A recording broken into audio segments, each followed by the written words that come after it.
તમે વ્યાજે પૈસા લઈ આવો કે બાપુને 11,000 તો આપવા જ પડે, નકર ખોટું લાગે. તો બાપુને એ જ્ઞાન નથી કે આજ એની પાસે કાલ હું જતો રહીશ તો એની પાસે ખાવાના પૈસા નથી અને એના બંડીમાં નાખી દે. એ બાપુ હું કામનો છે કોઈ? તો આપણને આદત પડી જાય છે. પછી તમને ધક્કા ખવડાવે, 6-12 મહિના કામ ના જાય, પૈસા કોઈ પાછા આપવાનું નથી. સમજાય? દીધા કોઈ પાછા એ તો કઈ દે છે, મેં જે હતું એ માર્ક કર્યું, હવે આગળ તમને ના વિશ્વાસ હોય બીજે જાઓ. એનું જે કરવાનું હતું એ કરી લીધું.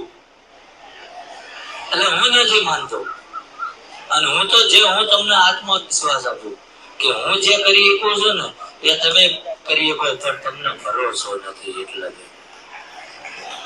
એક દાડો ભરોસો મૂકી દો ભગવાન પાસે. ભગવાન ક્યારેય એવું નથી કહેતો દાદા જો તો મન નાખે કે તું ગાદી નાખીને બેહીને નોકરી કરવા જવાની જરૂર નથી, હું તારા ઘરમાં ઢગલા કરી દઉં. ક્યાં છે ક્યારે મન? કે પરમાત્મા કર્મ કરવા જ આપણને મોકલ્યા છે. એ જે તે કર્મ કરશો, પૈસા કમાવાનું કરશો કે ભણવા માટેનું કર્મ કરશો કે સારી નોકરી મેળવવાનું કર્મ કરશો તો જ મળશે, બાકી મળવાનું નથી.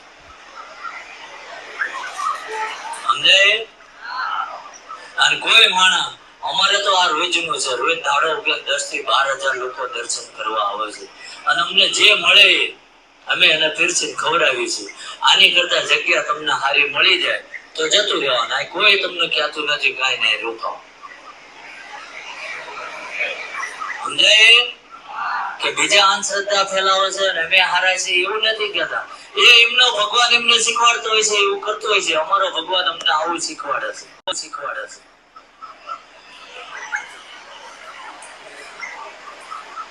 કે એના દાયરામાં રહીને અમે કામ કરીએ તો છતાં નથી જ માનતા. આપણી સામે આવીને દવા આ નાકમાં ટોટીયું ભરી ને એમ કે ભગવાન આશીર્વાદ આપ્યો મટી જાય, તો હું આશીર્વાદ આપ્યા કે ના આપ્યા એ તમને શું ખબર?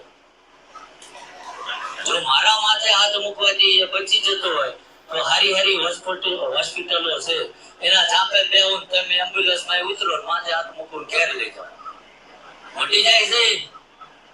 નથી થતું. દવા અને દુઆ બેની જરૂર છે. કે જ્યાં શરીરમાં ઉણપ હોય તો અહીંયા દવા કામ કરે છે, અને દવા કરવા છતાંય કઈ ફેર ના પડતો હોય ત્યાં દુઆ કામ કરે છે. કારણ કે દવા કરીને મજી લો પછી કઈ આપણા હાથમાં નથી. સમજી લો, ત્યારે આપણે દુઆ કરવા નીકળીએ છીએ. સમજાય? અને જો તેની નાભીની દુઆ હોય ને પરમાત્મા આપણું બાવડું ચાલે છે. કારણ કે બધાય બચી જાય એવું જરૂરી નથી હોતું. નગર અમે આ જગતમાં કોઈ મરવા જ ના દે. કર્મને આધીન છે, અંધશ્રદ્ધામાં ના જશે, ખોટા દુષ્કર્મનું આચરણ ના કરશું. અને જ્યાં તમને મજા આવે એ જગ્યા પકડી લો. હું એવું નથી કહેતો કે અહીંયા જાઓ, પણ ઠેર ઠેર ખાડા પાડશો તો ક્યાંય પાણી નહીં નીકળે. એક જગ્યાએ મહેનત કરશો તો આજને કાલ 500 ફૂટે પાણી નીકળે ખરું. સમજાય? એટલે સમયનો અભાવ છે. જેમ તમને સૂચના આપે એમ અનુસરવાનું, અને મજા આવે તો તમને હજુ રોકાજો, કંદડતા નહીં. આજે જમવાની બપોર નાસ્તાની વ્યવસ્થા અમે કરી દઈશું. કારણ કે બધાએ આપણે આ ચાલુ વર્તમાનમાં જીવીએ છીએ. આપણને ખબર છે કે આપણા ઘરે 25 મહેમાન આવે તો મૂંઝવણ થતી હોય કે આપણા હટ જતા રહે તો સારું. થાય છે કે નથી થતી? નાનો નાનો પ્રસંગ કાઢ્યો હોય કે આપણા ઘરે કોઈ દીકરા દીકરીના લગ્ન કર્યા હોય અને 500 માણસ જાનમાં આવ્યું હોય ને તો એ ખર્ચો આપણને 5 વર્ષ પાછળ મોકલી દેશે કે નથી મોકલી દેતો? ઘણા તો વ્યવસ્થા નથી હોતી, વ્યાજે લઈને કરવું પડે છે. આ બધું કરે છે કે નથી કરતા? તો આ વિચાર કરી લો, દાડો કે 10 જાનો આવે છે તો વગર માટે કોણ ચલાવતું હોય છે? કોણ ચલાવતું હોય છે? કોઈ એમ કે આના પરચા પુરાવા, અને હું તો એ છૂટી આપું છું. કોઈ અમને એવું કહેતો હોય કે તમે આ બધી અંધશ્રદ્ધા કરો છો અને તમે આ બધું આમ છે, તો તમને 15 જણા તૈયાર થઈ જજો. આ રેડીમેડ મંદિર તમને આપી દેવાનું. અમે તમને બેસું શાંતિ, તમે સંભાળજો. થશે? આમ તો જો હું કદાચ ખોટું કરતો હોય મારું ગામક મન ના હાકી મૂકે, પેલા હાકી મૂકે કે ના મૂકે? પણ ક્યારેય ખોટું કર્યું જ નથી. મેં આવવા વાળાનું હંમેશા વિચાર્યું મારી પાસે જો કોઈ શેફ નથી, એ મારા આત્મા સિવાય મારા પરમાત્મા સિવાય કોઈને કઈ ખબર નથી. સમજાય કે ભગવાન મળ્યો તો એ અમને ગર્વ છે. કદાચ મારો ઠાકર પરીક્ષા લેવા ઉતરનાર લુગડું કદાચ ઉતરી જાય ને તો એ મુબારક, બાકી ધૂણો એનો ધંધો તો જ છે. એટલે જે કઈ તમને સૂચના આપવામાં આવે અનુસરવામાં, જે કે એ અનુસરજો. આપણે વ્યવસ્થા કોઈ ના બગાડતા. અને જો કદાચ શાંતિ માટે આયા હોય, ઘડીક તમારે 2-5 કલાક બેહવું હોય તો આ બધી વ્યવસ્થા છે. અને બીજી મહત્વની વાત એ કે છેલ્લા 10 દિવસથી આપણે રેડ ક્રોસ દ્વારા અહીંયા આપણે બ્લડ ડોનેટ નો કેમ્પ ચાલુ છે. જેને જોગવાઈ નથી પૈસાની, કે જેને સમયસર બ્લડ નથી મળતું, અને જો ભગવાને આપણને સારું સ્વાસ્થ્ય આપ્યું હોય તો વિનામૂલ્ય સેવા છે. કારણ કે જ્યાં અઠવાડિયે 300 બોટલો થઈ, 3 દિવસનો કેમ્પ હોય છે. અને આજે રવિ, સોમ, મંગળ આજ છેલ્લો દાડો છે, પાછા એ આવશે. પણ એમ કરતા કરતા આ લોહી વિના મૂલ્યે આપે છે. કદાચ તમને એમ થાય કે આવું બધું તો ઘણાય કરે છે. જો તમારું કોઈ ના સાંભળે, તમારા બ્લડ ની જરૂર છે, અડધી રાતે અમારો સંપર્ક કરજો. જ્યાં હોય ત્યાં તમને લોહી પહોંચી જશે. કારણ કે અમે ખાતરી કર્યા સિવાય કોઈની ઉપર ભરોસો ન કરતા.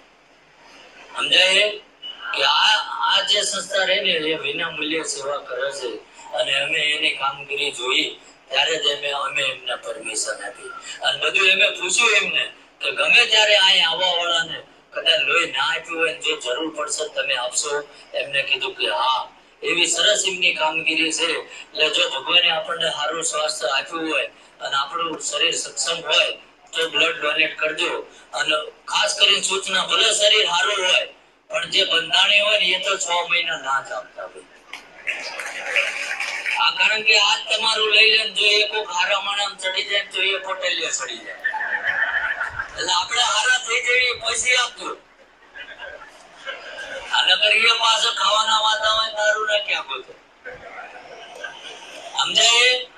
એટલે કોઈને જબરજસ્તી નથી કે જો પૈસા ધન દોલત થી કદાચ અનાજ કરિયાણા થી આપણે મદદ ના કરી શકીએ. જો આપણા 2 લોહીના ટીપાય કોકના જીવન માટે કામ આવી જાય ને તો ભગવાને જ આપેલું છે. અને કદાચ કોઈકને એમ થાય કે અમારા શરીરમાં વીકનેસ આવી જાય, ખાવાનું પછી આમ થઈ જાય, તો ખાવાનું એમે પૂરું પાડશું. અહીં રોકાઈ દેજો, ફરીથી તંદુરસ્ત ના થાવતા જાય. બોલો બીજી શું વ્યવસ્થા કરજો?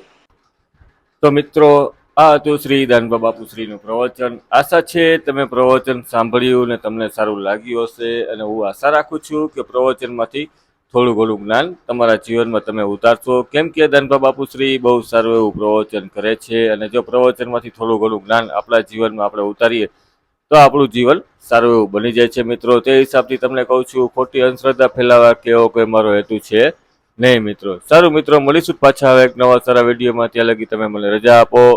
ચેનલ ઉપર નવા હોય તો ચેનલને સબસ્ક્રાઇબ કરી દેજો. વિડીયો સારો લાગે તો લાઇક ને શેર કરવાનું ભૂલતા નહીં. સારું મિત્રો, મળીશું પાછા એક નવા સારા વિડીયોમાં. ત્યાં લગી તમે મને રજા આપો અને બોલો સુરાપુરા દાદાની જય.